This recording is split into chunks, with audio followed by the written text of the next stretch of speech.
This week in this week in Tech and Society, we covered appropriate technology. It positively affects technical, cultural, and economic um, sides of society, and some of that stuff could be like the renewable energy part. So, renewable energy is inexhaustible and can be reproduced. So, like trees, you can burn that wood and regrow new trees, and and that would be classified as biomass. Um, and then there is hydropower using the river's currents, the ocean's ebb and flow of the waves, geothermal, geothermal using geysers to spin turbines, wind spinning turbines. But I guess that's a fan, so that's not quite the same, but I'm pretty close. And solar, using the energy from the sun, being used on either using like mirrors to and focusing it all in one spot, or using solar panels, generating electricity that way. And we also took a look at what I would call simple technology.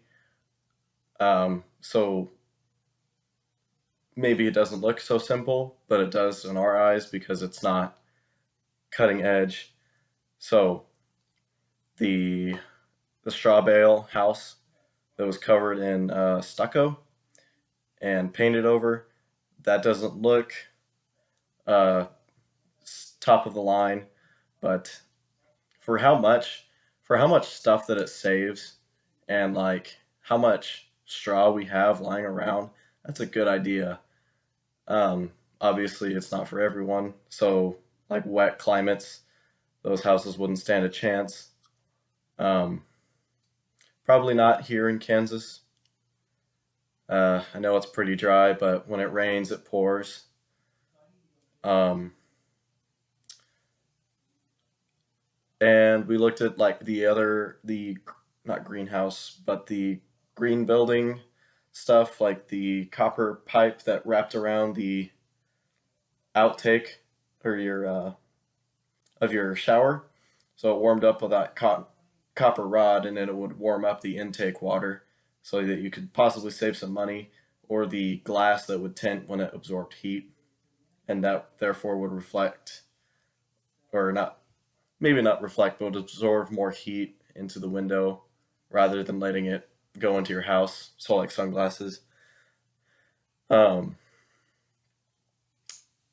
there was an example that I wanted to get on video. However, I'm not home in Colby, so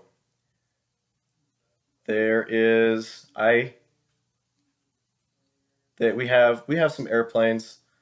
Um, One of the so we have a smaller and more of an aerobatic airplane. It's most of it, like the fuselage and the wings, is made out of mesh, like like fabric, painted over, and you can actually uh, it's pretty obvious that it's made out of mesh.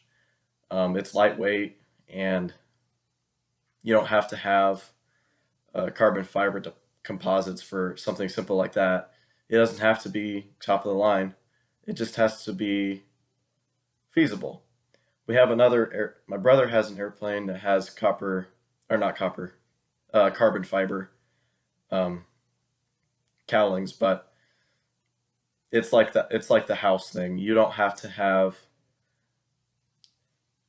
in specific climates. You don't have to have a house made of brick and wood. You can have it made literally out of straw and stucco.